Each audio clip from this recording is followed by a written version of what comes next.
આકાશવાણી ભુજ સ્થાનિક સમાચાર જાગૃતિ વકીલ વાંચે છે. નમસ્કાર. આવતીકાલ તારીખ 15 ફેબ્રુઆરીથી સીબીએસઈની ધોરણ 10 અને 12ની બોર્ડ પરીક્ષાઓનો પ્રારંભ થશે. દેશભરના કુલ 44 લાખ વિદ્યાર્થીઓ 204 વિષયોની પરીક્ષા આપશે. કચ્છમાં સીબીએસઈ બોર્ડ પરીક્ષાના સિટી કોઓર્ડિનેટર ડોક્ટર શારિકા શર્માએ વિગત આપતા જણાવ્યું કે કચ્છ જિલ્લાના કુલ 111 કેન્દ્રો પર બોર્ડ પરીક્ષાઓ લેવામાં આવશે, જેમાં ધોરણ 10માં 2754 અને ધોરણ 12માં 1650 સહિત કુલ 4404 છાત્રો પરીક્ષા આપનાર છે.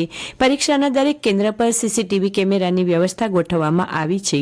બાળકો ભયમુક્ત બની શાંતિપૂર્વક પરીક્ષા આપી શકે તે અનુરૂપ આયોજન કરાયું છે. પરીક્ષાઓ પારદર્શક લેવાય તે માટે સીબીએસઈ બોર્ડની ગાઈડલાઈન અનુસાર પૂર્વ તૈયારીઓ કરવામાં આવી છે. પરીક્ષા દરમિયાન વીજ વિક્ષેપ ન સર્જાય તે માટે પીજીવીસીએલ તંત્ર સાથે સંકલન કરવામાં આવ્યું છે. પૂર્વ અને પશ્ચિમ કચ્છ પોલીસ દ્વારા પણ બોર્ડ પરીક્ષાઓ વખતે પોલીસ બંદોબસ્ત ગોઠવવામાં આવશે. આવતીકાલથી શરૂ થનારી પરીક્ષા 4 એપ્રિલ સુધી ચાલશે તેવું તેમણે વધુમાં જણાવ્યું હતું. રાપર નગરપાલિકાની આગામી ચૂંટણી માટે તંત્ર સજ્જ બન્યું છે. જિલ્લા કલેક્ટર અને જિલ્લા ચૂંટણી અધિકારી અમિત અરોરાના અધ્યક્ષસ્થાને રાપર નગરપાલિકા કચેરી ખાતે આજે બેઠક યોજાઈ હતી. આ બેઠકમાં મતદાન અને મતગણતરી દરમિયાન સુરક્ષા વ્યવસ્થાને લઈને ચર્ચા કરવામાં આવી હતી. તમામ મતદાન કેન્દ્રો પર કડક સુરક્ષા વ્યવસ્થા ગોઠવવા અને કર્મચારીઓને તેમની ફરજો અંગે વિસ્તૃત માર્ગદર્શન આપવામાં આવ્યું હતું. ચૂંટણી નિષ્પક્ષ અને શાંતિપૂર્ણ વાતાવરણમાં સંપન્ન થાય તે માટે વહીવટીતંત્ર દ્વારા તમામ જરૂરી પગલાં લેવામાં આવી રહ્યા છે.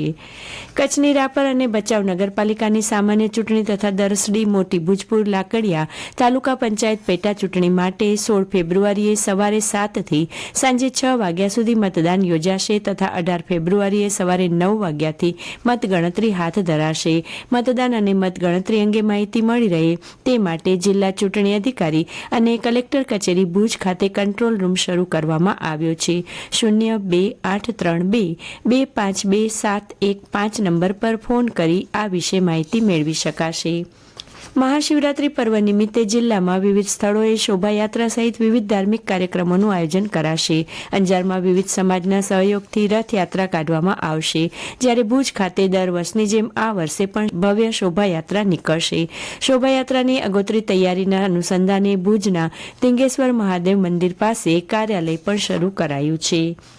મહેશ્વરી સમાજ દ્વારા બારમતી પૂજક મહેશપંથી મહેશ્વરી સંપ્રદાયના ઇષ્ટદેવ ધણી માતંગ દેવની 1272મી જન્મજયંતિ મહોત્સવ તથા પવિત્ર માઘ માસમાં માઘ સ્નાન વ્રતધારીઓના પૂર્ણાહુતિ કાર્યક્રમ જિલ્લામાં ધામધૂમથી ઉજવવામાં આવશે.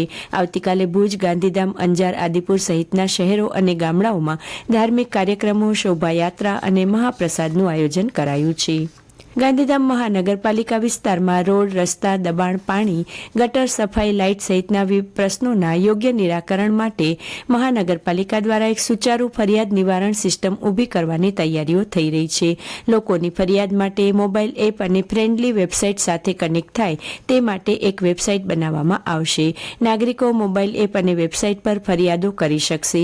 બહુ થોડા સમયમાં આખી ઓનલાઈન સિસ્ટમ મહાનગરપાલિકા વિસ્તારના નાગરિકોને સમર્પિત કરવામાં આવશે. આ સુવિધા શરૂ થવાથી લોકોને ફરિયાદ માટે જન સુવિધા કેન્દ્ર અને સિવિક સેન્ટર સુધી નહીં જવું પડે તેવી સંભાવના વ્યક્ત કરવામાં આવી છે. આગામી દિવસોમાં રાજ્યમાં લઘુત્તમ અને મહત્તમ તાપમાનમાં 2 થી 3 ડિગ્રી સેલ્સિયસનો વધારો થવાથી હવામાન વિભાગે શક્યતા વ્યક્ત કરી છે. હાલમાં ગુજરાત ઉપર ઉત્તર પશ્ચિમ અને ઉત્તર દિશા તરફથી પવનો આવી રહ્યા છે તથા કોઈ સિસ્ટમ પણ સક્રિય ન હોવાને કારણે તાપમાન વધી રહ્યું છે.